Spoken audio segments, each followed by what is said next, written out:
പിണറായി വിജയന്റെ മകൾ വീണ വിജയനെതിരായ എക്സാലോജിക് CMRL മാസപ്പടി കേസിൽ ഇന്ന് രാവിലെ എൻഫോഴ്സ്മെന്റ് ഡയറക്ടറേറ്റ് റെയ്ഡ് ആരംഭിച്ചതിന് പിന്നാലെ റെയ്ഡിന് പിന്നിലെ രാഷ്ട്രീയവും ചർച്ചയാണ്. ഹൈക്കോടതി ED അന്വേഷണം തുടരാമെന്ന് ഉത്തരവിട്ട് 24 മണിക്കൂർ പോലും തികയും മുൻപ് ആരംഭിച്ച ED റെയ്ഡ് ഏതെല്ലാം തരത്തിൽ CPMന് തിരിച്ചടിയാകുമെന്ന രാഷ്ട്രീയ വിലയിരുത്തലുകൾ നടന്നുകൊണ്ടിരിക്കുകയാണ്. അതോടൊപ്പം തന്നെ രാഷ്ട്രീയ ഗൂഢാലോചന സിദ്ധാന്തവുമായി CPM നേതാക്കളും രംഗത്ത് വരുന്നുണ്ട്. കാര്യം എന്തൊക്കെയായിരുന്നാലും മുഖ്യമന്ത്രി എന്ന പ്രിവിലേജിന്റെ ആവരണം ഒഴിവായതിന് തൊട്ടു പിന്നാലെ പിണറായി വിജയനെതിരെ ശക്തമായ അന്വേഷണം വരുന്നു എന്നത് തീർച്ചയായും വലിയ രാഷ്ട്രീയ ചർച്ചകൾക്ക് ഇടവരുത്തും. മാത്രമല്ല, ഇതിനോട് ചേർത്ത് വായിക്കേണ്ട ഒന്നാണ് മുഖ്യമന്ത്രി VD സതീശന്റെ ഡൽഹി സന്ദർശനം.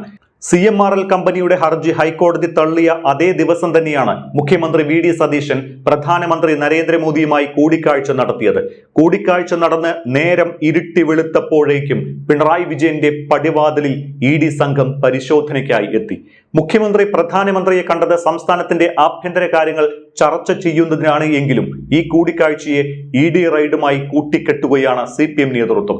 2021 പിണറായി വിജയൻ രണ്ടാമത് മുഖ്യമന്ത്രിയായതിനു ശേഷമാണ് CMRL എക്സാലോജിക് സാമ്പത്തിക ഇടപാട് വിവാദമാകുന്നതും കേസും അന്വേഷണവും ആരംഭിക്കുന്നതും. അന്നു മുതൽ ഇന്ന് വരെ പിണറായി വിജയന്റെയും CPMന്റെയും സ്വസ്ഥത കെടുത്തുന്നതാണ് മാസപ്പടി വിവാദം. അക്കാലയളവിൽ ഒരിക്കൽ പോലും ED സംഘം പരിശോധന നടത്തുകയോ ചോദ്യം ചെയ്യുകയോ ഉണ്ടായിട്ടില്ല. ഇത് കൃത്യമായും CPMും BJPയുമായുള്ള രാഷ്ട്രീയ കൂട്ടുകച്ചവടത്തിന്റെ ഭാഗമാണ് എന്ന് കോൺഗ്രസും UDFും നിരന്തരം ആരോപിച്ചിരുന്നു. ഇന്ന് പിണറായി വിജയൻ മുഖ്യമന്ത്രിയല്ല. അത്തരം പ്രിവിലേജുകളോ സംരക്ഷണമോ അധികാരമോ പിണറായിക്ക് ഇന്നില്ല. ഈ സാഹചര്യത്തിൽ പിണറായി വിജയൻ ED നീക്കത്തെ എങ്ങനെ നോക്കിക്കാണുമെന്നാണ് അറിയേണ്ടത്. രാഷ്ട്രീയ ഗൂഢാലോചന പതിവ് സിദ്ധാന്തം തന്നെയായിരിക്കും CPMും കേസിനെ നേരിടാൻ ഉപയോഗിക്കുക. അതിന്റെ തെളിവാണ് P ജയരാജന്റെയും K അനിൽകുമാറിന്റെയും പ്രസ്താവനകളും പിണറായി വിജയന്റെ കണ്ണൂരിലെ വീടിന് മുന്നിൽ നടക്കുന്ന പ്രതിഷേധവും. BJPയും കോൺഗ്രസും ചേർന്നുള്ള സംയുക്ത ഓപ്പറേഷന്റെ തുടക്കമാണ് റെയ്ഡ് എന്നാണ് P ജയരാജൻ റെയ്ഡിനെ വിശേഷിപ്പിച്ചത്. മുഖ്യമന്ത്രി VD സതീശൻ ഡൽഹിയിൽ പോയി പ്രധാനമന്ത്രി നരേന്ദ്രമോദിയെ കണ്ടുവന്നതിന് തൊട്ടടുത്ത ദിവസം തന്നെ പിണറായി വിജയന്റെയും മുഹമ്മദ് റിയാസിന്റെയും വീടുകളിൽ റെയ്ഡ് നടന്നു എന്നത് കൃത്യമായ പ്ലാനിംഗ് ആണ് എന്നുകൂടി ജയരാജൻ ആരോപിക്കുന്നുണ്ട്. സർ, ഇവിടെ പിണറായി വിജയന്റെ മകൾ വീണ വിജയന്റെ ഉടമസ്ഥതയിലുള്ള എക്സാലോജിക് കമ്പനിക്ക് ചെയ്യാത്ത സേവനത്തിന് ലക്ഷങ്ങൾ നൽകിയെന്ന SFIO കണ്ടെത്തലിന്റെ പശ്ചാത്തലത്തിൽ കൂടിയാണ് EDയുടെ അന്വേഷണം. വീണ വിജയൻ കുരുക്കിലാകാനുള്ള സാധ്യതയുണ്ടോ? തീർച്ചയായിട്ടും കുരുക്കിൽ തന്നെയാണ്. പക്ഷേ ചില കാര്യങ്ങളിൽ അവർ ചില പ്രിവെൻറ്റീവ് സ്റ്റെപ്പുകൾ എടുത്തിട്ടുണ്ട്. അത് ഞാൻ നേരത്തെ പറയുകയും ചെയ്തിരുന്നു. അത് EDയുടെ ആ എക്സസ്സായി ഇവർക്ക് ലഭിച്ച പണത്തിൻ്റെ ടാക്സ് അവരടയ്ക്കേണ്ടി വരും. അത് ഞാൻ നേരത്തെ ആ ഒരു ചർച്ച സമയത്ത് പറയുകയും ചെയ്തു. പക്ഷേ ആ ടാക്സ് ഇവരടച്ചിട്ടുണ്ട്. അപ്പോൾ ഇൻകം ടാക്സിൻ്റെ കുറ്റങ്ങളൊന്നും അവരുടെ പേരിൽ ഇനി എടുക്കാൻ കഴിയില്ല. അതിൻ്റെ ടാക്സും അതിൻ്റെ പെനാൽറ്റിയൊക്കെ അവരടിച്ചു. അവർ അടയ്ക്കുന്നതിന് പകരം അത് കരിമണൽ കർത്തയുടെ കമ്പനി തന്നെയാണ് അടച്ചത് എന്നുള്ള വ്യത്യാസം കൂടെ വരുന്നുണ്ട്. ഏതായാലും ആരായാലും ഇൻകം ടാക്സിനെ സംബന്ധിച്ചിടത്തോളം ആ രണ്ടുപേര് തമ്മിലുള്ള പണമിടപാടിൻ്റെ ടാക്സ് അതിൽ ഒരാൾ അടച്ച് ആ ഒരു കേസിൽ നിന്ന് തീർച്ചയായിട്ടും വീണ വിജയനും സംഘവും ഒഴിവാകും. അതേ സമയത്ത് ഒരു സേവനം ചെയ്യാതെ 1,72,00,000 രൂപ അവർ വാങ്ങിയത് കൈക്കൂലിക്ക് വേണ്ടിയിട്ടാണ്, കൈക്കൂലിയുടെ ഭാഗമാണ് എന്നാണ് ED പറയുന്നത്. സർ, ഇവിടെ എക്സാലോജിക് ഇടപാടിലെ ED അന്വേഷണം പ്രഥമ ദൃഷ്ട്യാ നിലനിൽക്കുമെന്ന് ഹൈക്കോടതി വ്യക്തമാക്കിയതാണ്. എൻഫോഴ്സ്മെന്റ് ഡയറക്ടറേറ്റിന് അന്വേഷണവുമായി മുന്നോട്ടു പോകാമെന്ന് കോടതി പറഞ്ഞതുമാണ്. ആരോപണ വിധേയർ ആരെന്ന് നോക്കിയ അന്വേഷണം നിർത്താനാകില്ല എന്നാണ് കോടതി വ്യക്തമാക്കിയത്. ഇതിന് പിന്നാലെയാണ് EDയുടെ നാടകീയ പരിശോധനയും ആരംഭിച്ചത്. അപ്പോൾ ഒന്നും കാണാതെ തെളിവൊന്നുമില്ലാതെ ഹൈക്കോടതി അന്വേഷണത്തിന് ഉത്തരവിടില്ലല്ലോ. എന്തെങ്കിലും തെളിവ് കിട്ടിയിട്ടുണ്ടാകുമല്ലോ കൃത്യമായിട്ടുള്ളത്? തീർച്ചയായിട്ടും ഹൈക്കോടതി അത് ആ ഒരു ഇത് സംബന്ധിച്ചുള്ള ആ EDയുടെ അന്വേഷണത്തിന് തടസ്സം ഇതുവരെ നിന്നില്ല. നിയമപരമായി തന്നെ അവർ മുന്നോട്ട് പോകട്ടെ. ഹൈക്കോടതി അത് വിശദമായിട്ട് പരിശോധിച്ചു. അതുകൊണ്ട് അതിനകത്ത് നിയമ തടസ്സങ്ങളൊന്നുമില്ല ED നടത്തുന്നതിന്. കള്ളപ്പണം വെളുപ്പിക്കാനോ കള്ളപ്പണം കൈമാറ്റം ചെയ്ത് അത് എന്തിനു വേണ്ടിയിട്ടാണ് എന്ന് ED കണ്ടെത്തണം. അല്ലെന്നെങ്കിൽ അത് കൈക്കൂലിയുടെ ഭാഗമാണോ, അങ്ങനെയുള്ള പ്രശ്നം വന്നപ്പോൾ ഹൈക്കോടതി കറക്റ്റ് അപ്പുറൈറ്റ് ആയിട്ടുള്ള ഡിസിഷൻ എടുത്തു. അന്വേഷണം മുന്നോട്ട് പോകട്ടെ, അതിന് നിയമപരമായി യാതൊരു തടസ്സവുമില്ല. ഇപ്പോൾ തന്നെ പിണറായി വിജയന്റെ വീട്ടിൽ ED റെയ്ഡ് നടക്കുന്നതിന് പിന്നാലെ പ്രതിഷേധവുമായി പാർട്ടി പ്രവർത്തകർ രംഗത്തെത്തിയിട്ടുണ്ട്. CPM വലിയ പ്രതിഷേധമാണ് സംഘടിപ്പിക്കാൻ പോകുന്നത്. കേന്ദ്ര സർക്കാരിനെ തെമ്മാടികളെ എന്നൊക്കെ മുദ്രാവാക്യം വിളിച്ചുകൊണ്ടാണ് പ്രതിഷേധം നടത്തുന്നത്.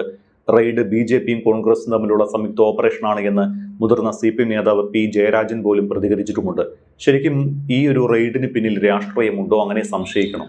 അത് രാഷ്ട്രീയപരമായി CPMൻ്റെ ഓരോ ജില്ലാ നേതാക്കന്മാരും ഒക്കെ ഇതുപോലെ പറഞ്ഞുകൊണ്ടിരിക്കും. അവർക്കിതിൻ്റെ ഷെയർ കിട്ടിയിട്ടുണ്ടെങ്കിൽ അവരും ഈ കേസിനകത്ത് പ്രതിയാവും. അവർ മുദ്രാവാക്യം വിളിക്കുന്നതും രാജ്യത്തിൻ്റെ സമ്പത്ത് കവർന്നെടുക്കുന്ന ആൾക്കാർക്കെതിരായിട്ടാണ് EDയും മറ്റും ഏജൻസികളും അന്വേഷണമായിട്ട് മുന്നോട്ട് വരുന്നത്. അത് തടസ്സപ്പെടുത്താൻ ഇവർക്ക് ആർക്കും കഴിയില്ല. അത് ചോദ്യം ചെയ്യണമെങ്കിൽ കോടതി ചോദ്യം ചെയ്തു. അത് കോടതിയിൽ നിന്ന് ഇപ്പോൾ അത് കൃത്യമായ ഒരു ഉത്തരവ് EDക്ക് ലഭിക്കുകയും ചെയ്തു. അതുകൊണ്ട് EDയുടെ റെയ്ഡ് നിയമപരമാണ്. കണ്ടെടുക്കുന്ന മുതലുകൾ എന്താണെന്ന് നമുക്കിപ്പോൾ അടുത്ത് അറിയാം. ഏതായാലും 1,72,00,000 രൂപ കൊടുത്തത് എന്തിനെന്ന് കൃത്യമായ സമാധാനം മുൻ മുഖ്യമന്ത്രിക്കോ മകൾക്കോ മരുമകനോ പറയാൻ പറ്റാത്ത സാഹചര്യത്തിൽ ED അവരെ പ്രോസിക്യൂട്ട് ചെയ്യും. ED അന്വേഷണം റദ്ദാക്കണമെന്ന CMRLന്റെ ആവശ്യം ഹൈക്കോടതി തള്ളി 24 മണിക്കൂർ പോലും തികയുന്നതിന് മുൻപാണ് റെയ്ഡ് നടത്തി മാസപ്പടി കേസുമായി ബന്ധപ്പെട്ട അന്വേഷണവും പരിശോധനകളും ED ആരംഭിച്ചത്. ED അന്വേഷണത്തിനുണ്ടായിരുന്ന സ്റ്റേ നീങ്ങിയതോടെ CMRL ഉദ്യോഗസ്ഥർ EDക്ക് മുന്നിൽ ഹാജരാകേണ്ടി വരുമെന്നായിരുന്നു കരുതിയിരുന്നത്. എന്നാൽ ഒരു പടി കൂടി കടന്ന് പിണറായി വിജയന്റെയും മുഹമ്മദ് റിയാസിന്റെയും വീടുകളിലും CMRL ഓഫീസുകളിലും CMRL ഉദ്യോഗസ്ഥരുടെ വീടുകളിലും അടക്കം പരിശോധനയുമായി കടന്നു ചെല്ലുകയായിരുന്നു ED സംഘം. ഇത് CPM കേന്ദ്രങ്ങളിൽ ഉണ്ടാക്കിയ ഞെട്ടൽ വലുതാണ്. പിണറായി വിജയനെയും മകൾ വീണ വിജയനെയും ED ചോദ്യം ചെയ്തതായും വിവരങ്ങൾ വരുന്നുണ്ട്. അതിനർത്ഥം ED സംഘം എല്ലാ തരത്തിലും കരുതലോടെയാണ് അന്വേഷണം പുനരാരംഭിച്ചിരിക്കുന്നത് എന്നാണ്. യാതൊരുവിധ മുന്നറിയിപ്പുകളും കേരള പോലീസിന് നൽകാതെ അതീവ രഹസ്യമായിട്ടായിരുന്നു ED സംഘം പരിശോധനയ്ക്കെത്തിയത്. കേരള പോലീസിനോ ഇന്റലിജൻസിനോ സ്പെഷ്യൽ ബ്രാഞ്ചിനോ ഒന്നും ഇന്നത്തെ റെയ്ഡിനെ കുറിച്ച് ഒരു സൂചനയും ലഭിച്ചിരുന്നില്ല. റെയ്ഡിൽ സുരക്ഷയ്ക്ക് പോലും കേരള പോലീസിനെ ഉപയോഗിക്കാതെ കേന്ദ്ര സേനയാണ് വിന്യസിച്ചിരുന്നത്. ഒരു തരത്തിലും റെയ്ഡ് വിവരം പുറത്തു പോകരുത് എന്ന് എൻഫോഴ്സ്മെന്റിന് നിർബന്ധമുണ്ടായിരുന്നു എന്ന് വേണം ഇതിൽ നിന്ന് മനസ്സിലാക്കാൻ. ഇന്ന് രാവിലെയോടെ കേരളത്തിലെ 10 ഇടങ്ങളിലും ബംഗളൂരുവിലുമായി 12 ഇടങ്ങളിൽ ED പരിശോധന ആരംഭിച്ചിട്ടുണ്ട്. വീണ വിജയന്റെ മാസപ്പടി കേസ്, ആലപ്പുഴയിൽ പിണറായി വിജയന്റെ സുരക്ഷാ ജീവനക്കാർ നടത്തിയ രക്ഷാപ്രവർത്തന കേസിൽ 5 പോലീസ് ഉദ്യോഗസ്ഥരെ സസ്പെൻഡ് ചെയ്തത്, ഈ 2 കേസുകളും ഇപ്പോൾ തന്നെ പ്രതിപക്ഷത്തെ അടിക്കാനുള്ള ഭരണപക്ഷത്തിന്റെ വടികളാണ്. ഒന്നൊന്നായി തിരിച്ചടികൾ പിണറായി വിജയനെയും പ്രതിപക്ഷത്തെയും കാത്തിരിക്കുകയാണ്. മട്ടന്നൂർ ഷുഹൈബ് വധക്കേസിൽ വിസ്താരം ആരംഭിച്ചു. അതിന്റെ ഭാഗമായി ജാമ്യത്തിലായിരുന്ന മുഴുവൻ പ്രതികളുടെയും ജാമ്യം തലശ്ശേരി കോടതി റദ്ദാക്കി. ഹൈക്കോടതി തൊട്ടു പിന്നാലെ ജാമ്യം നൽകിയെങ്കിലും ഈ കേസും തിരിച്ചടിയാകും. കൂടാതെ കാഫിർ സ്ക്രീൻഷോട്ട് കേസിൽ കൂടി പുനരന്വേഷണം വന്നാൽ അതും പ്രതിരോധത്തിലാകും. സ്വതവേ നിയമസഭയിൽ ദുർബലമായ ഇടതുപക്ഷത്തിന് ഈ തിരിച്ചടികളെല്ലാം വലിയ ക്ഷീണമുണ്ടാക്കും.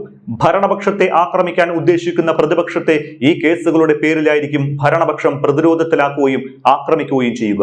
ഭരണപക്ഷത്തിന്റെ ഈ ആക്രമണങ്ങളെ പ്രതിരോധിക്കുന്നതിനിടെ സർക്കാരിനെ വിമർശിക്കുന്ന ക്രിയാത്മക പ്രതിപക്ഷമാകാൻ പിണറായി വിജയനും കൂട്ടർക്കും കഴിയാതെ പോവുകയും ചെയ്യും. ഇത് പ്രതിപക്ഷമെന്ന നിലയിൽ LDFനെ കൂടുതൽ ദുർബലമാക്കുകയും ചെയ്യും. ഇനി വിവാദം എന്താണ് എന്ന് ഒന്ന് ഓടിച്ചു നോക്കാം. Cochin mineral and rutile company CMRL ഒരു സ്വകാര്യ കമ്പനിയാണ്. വീണ വിജയന്റെ ഉടമസ്ഥതയിലുള്ള എക്സാലോജ് സൊല്യൂഷൻസ് എന്ന കമ്പനിക്ക് നൽകാത്ത സേവനത്തിന് പ്രതിഫലം നൽകിയെന്ന ഇന്ററിം സെറ്റിൽമെന്റ് ബോർഡിന്റെ കണ്ടെത്തലാണ് മാസപ്പടി വിവാദത്തിന് തിരികൊളുത്തുന്നത്. CMRL നിന്ന് എക്സാലോജ് സൊല്യൂഷൻസ് 1.72 കോടി രൂപ കൈപ്പറ്റിയെന്നായിരുന്നു കണ്ടെത്തൽ. ഇത് വീണ വിജയനെയും പിണറായി വിജയനെയും പാർട്ടിയെയും ഒരുപോലെ വെട്ടിലാക്കി. 2017 മുതൽ 2020 കാലയളവിലാണ് CMRL വീണയുടെ കമ്പനിക്ക് പണം നൽകിയത് എന്നും ഇന്ററിം സെറ്റിൽമെന്റ് ബോർഡ് കണ്ടെത്തിയിരുന്നു. ഇനി എന്താണ് ഈ CMRL എന്നുകൂടി നോക്കാം. കേരളത്തിന്റെ തെക്കൻ തീരങ്ങളിൽ നിന്നും ഖനനം ചെയ്യുന്ന ഇൽമനൈറ്റ് ധാതു പ്രധാന അസംസ്കൃത വസ്തുവായി ഉപയോഗിച്ച് ഉൽപ്പന്നങ്ങൾ നിർമ്മിക്കുന്ന സ്ഥാപനമാണ് കൊച്ചിൻ മിനറൽസ് ആൻഡ് റൂട്ടെയിൽസ് ലിമിറ്റഡ്. കൊച്ചിയിൽ എടയാർ വ്യാവസായിക മേഖലയിലാണ് CMRL സ്ഥിതി ചെയ്യുന്നത്. ഇൽമനൈറ്റ് ധാതുവിന്റെ സഹായത്തോടെ CMRL ഉൽപ്പാദിപ്പിക്കുന്ന സിന്തറ്റിക് റൂട്ടെയിൽ, ഫെറസ് ക്ലോറൈഡ്, സീമോക്സ് തുടങ്ങിയ രാസസംയുക്തങ്ങൾ അസംഖ്യം വ്യാവസായിക യൂണിറ്റുകളുടെ പ്രവർത്തനത്തിന് അനിവാര്യമാണ്. സ്പോഞ്ച് നിർമ്മാണം, കടൽ വെള്ളത്തിന്റെ ശുദ്ധീകരണം, സിമന്റ് നിർമ്മാണം, തുകൽ ടെക്സ്റ്റൈൽ സംരംഭങ്ങൾ, ഡൈയിങ് യൂണിറ്റുകൾ, മരുന്ന് നിർമ്മാണം എന്നിവയുടെയെല്ലാം പ്രവർത്തനത്തിന് CMRL ഉൽപ്പാദിപ്പിക്കുന്ന രാസസംയുക്തങ്ങൾ കൂടിയേ മതിയാകൂ. എന്നാൽ CMRLന് ആവശ്യമായ പ്രധാന അസംസ്കൃത വസ്തു ഇൽമനൈറ്റ് ഖനനം ചെയ്യുന്നത് പൂർണ്ണമായും പൊതുമേഖലാ സ്ഥാപനങ്ങളാണ്. മാനേജിംഗ് ഡയറക്ടർ SN കർത്തയുടെ ഉടമസ്ഥതയിലുള്ള സ്ഥാപനത്തിൽ ഭാര്യ ജയ കർത്ത, മകൻ ശരൺ കർത്ത എന്നിവരും ഓഹരി ഉടമകളാണ്. നബിൽ മാത്യു ചെറിയാൻ, ജോളി ചെറിയാൻ എന്നിവർ കമ്പനിയുടെ പ്രൊമോട്ടർമാരുമാണ്. Kerala state industrial development corporation, such export private limited, empower India capital investment private limited, NRI ബിസിനസ്സുകാരൻ മാത്യു ചെറിയാൻ എന്നിവരാണ് ഈ കമ്പനിയുടെ മറ്റ് പ്രൊമോട്ടർമാർ. ഈ ഒരു വിവാദം ഉണ്ടാകുന്നതിന് തുടക്കം ആദായ നികുതി റിപ്പോർട്ടാണ്. ആ റിപ്പോർട്ട് എന്താണെന്ന് കൂടി നോക്കാം. ആദായ നികുതി വകുപ്പിന്റെ പരിശോധനയിൽ 2013-19 കാലയളവിൽ CMRL 135 കോടി രൂപയുടെ അനധികൃതമായ വരുമാനം സമാഹരിച്ചതായാണ് കണ്ടെത്തിയത്. 2013-14 മുതൽ 2019-20 വരെയുള്ള നികുതി അടവ് രേഖകളുടെ അടിസ്ഥാനത്തിലായിരുന്നു ആദായ നികുതി വകുപ്പിന്റെ പരിശോധന. കമ്പനിയുടെ ചെലവുകൾ പെരുപ്പിച്ചുകാട്ടി വൻതോതിൽ നികുതി വെട്ടിച്ചതായി പരിശോധനയിൽ കണ്ടെത്തി. വീണയും വീണയുടെ സ്ഥാപനമായ എക്സാലോജിക് സൊല്യൂഷൻസും IT മാർക്കറ്റിംഗ് കൺസൾട്ടൻസി സോഫ്റ്റ്വെയർ സേവനങ്ങൾ നൽകാമെന്ന് CMRLുമായി കരാറുണ്ടാക്കി.